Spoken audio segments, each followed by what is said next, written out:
Very interesting insights, gift economy, the importance of social reciprocity. So I want to talk a bit about truth, trustworthiness, and also corporations. So I like this. This looks a bit into the future, sitting with dad. Yeah, planet got destroyed, but for a beautiful moment in time, we created a lot of value for shareholders. So that's a bit where we're stuck right now. So the question we have these days is, what actually makes up a good company? So how do we measure that? Well, if we go back to what is the purpose of a business? Why are businesses doing the things they do? We have this gentleman. If you studied economics, Milton Friedman, very famous. He says actually, what is the purpose of a company? He says the purpose of a company is to make as much money as possible.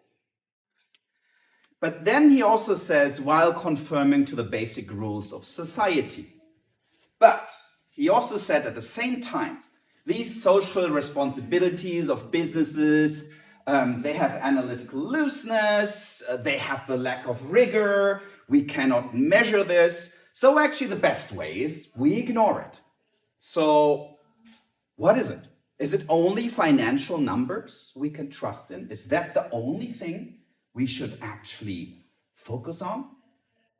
So then the good question is, what makes a good company? Is this only the quick profit a company has and should make?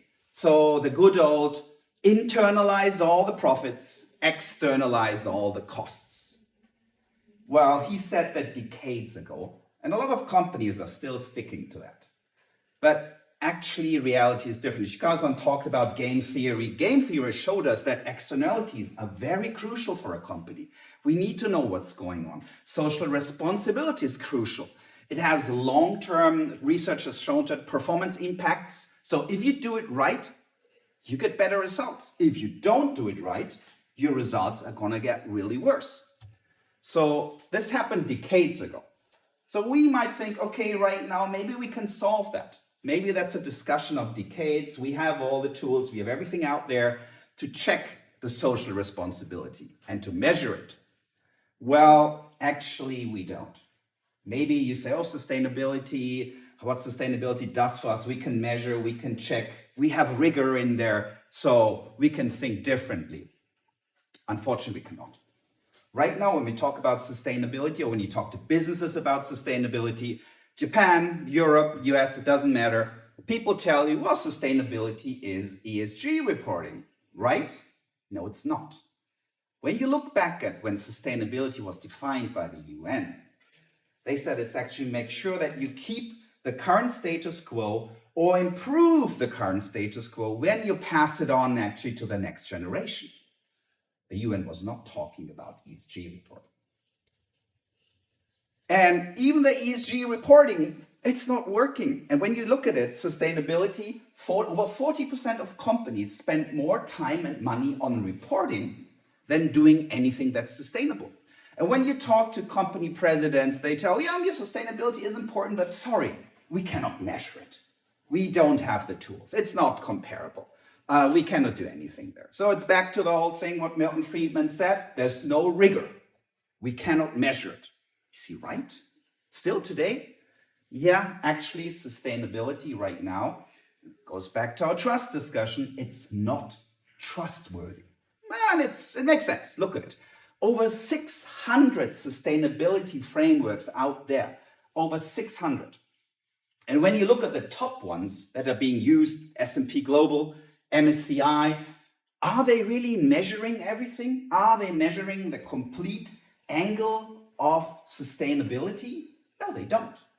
Half of it, maybe they look only at one stakeholder of the company, they don't look at society, don't take employees, customers in there. So this actually, what we have out there is still kind of on par with what Milton Friedman said. It doesn't have the rigor, so let's just focus on making as much money as possible.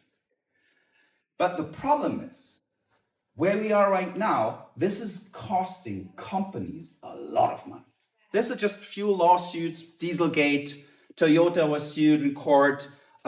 Deutsche Bank had a big issue. Money is being pulled out of impact investments because when you talk to impact investors, they said, sorry, I cannot trust these things.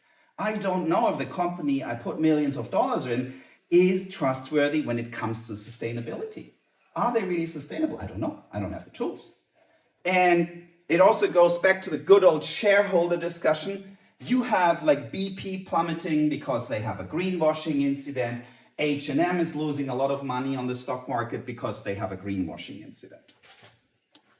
Actually, true sustainability means transparency, to really know what is going on. Because trust comes from transparency. That's a very important point. And sustainability also has to be actionable knowledge. I need to know the transparency so I can act on it. Otherwise, nothing will happen. And sustainability for companies, it's a good thing because it builds resilience. And I think right now, in these time and days, every day, something new in the news, we need resilience. We need that. And sustainability should be about really creating value for companies, for society, for everyone involved. And in the end, I talked about the UN, how they define sustainability. It's business longevity. Okay, all good, great. But how do we do that? Well, actually, let's take a look at where we are. In Japan, over 55% of all companies in this world who are older than 200 years, they are in Japan. And Japan for centuries has concepts like Sampo Yoshi, emergence, where they said it's not only the company you have to focus on, it's the stakeholders around it. Ishida Baigan, also hundreds of years ago, look at your buyers, look at actually your partners, look at society, and take all of them into account. And it even goes to the next level when we look at actually martial arts, when we look at Aikido, Judo. This is not about winning or losing, but it's winning together. You're a team. You have to achieve things actually together as a team. So this is actually where we started. And we wanted to understand better, how can we do that? How can we measure? And the funny thing is, over the last couple of years, what we've seen in Japan for hundreds of years is actually also what the Business Roundtable has agreed recently. So yes, it's not just the company. We need a broader concept of stakeholders. They identified 7. The World Economic Forum, Davos Manifesto, they also said a company's purpose is not only money making. We have to take care of actually the surrounding, because if we don't have a working ecosystem, we cannot sell products.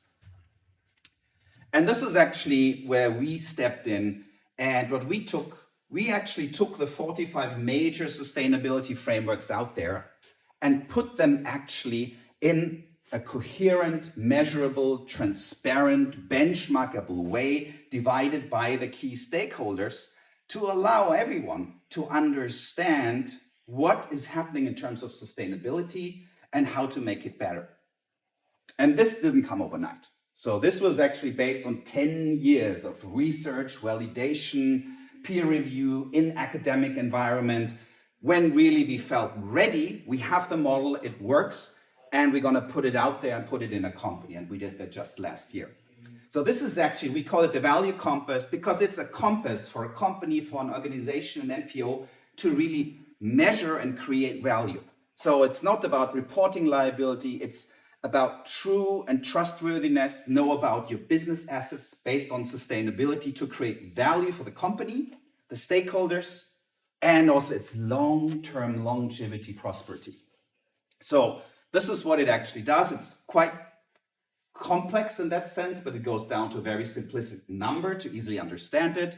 So this is about the stakeholders. It has 27 themes, 81 goals. It's driven by KPIs. You can tell benchmark across industries, what you need to improve, how do you create value. And the magic, what's wonderful is it works for a very small startup in a local area up to a Fortune 500 company and also a government to apply actually that model and be able to understand the value they create, they destroy, and also how to improve that. This is how it looks like. Sorry, it's very, very small what you can see, but it's really a complete health check for an organization, how they're doing in terms of complete sustainability. So it's the only one that gives you a full picture where you are. It breaks it down into many details in nature, employee, an equal employer. Are you training your staff? Where you're hiring your people from? Are you keeping the water clean? It's a very, very thorough overview and understanding of where you stand, where you should be, and what you can do. We've started just a couple of 6-7 months ago. Went through a lot of things. We presented to the United Nations. They think it's an interesting way, actually, what comes after the SDGs. We also actually secured our first global client. We are also doing a partnership with a Japanese major newspaper because we think it's now time to push forward about a new way of sustainability. And this is based on trust and on transparency, because they are the key things for us. And the good thing is, good old Friedman, he said, there's no rigor, there's too much looseness. No, we have proven in academia already, and right now also in business, daily practice, you can measure it. So the time has come to no longer just internalize all the profits, externalize all the costs, but there's actually a new and better way of doing it. And this is based on century-old principles that actually came out of Japan. And if you do it right, you can make money. So you can do good and make money with sustainability. And there's enough data actually that shows that. So what we want to do actually, and to show you can put it into action, you can make it into a business. We want to go from Kyoto to Japan and then to the world to create a new way of transparency and also trustworthiness and value that can actually be created from that. Thank you very much.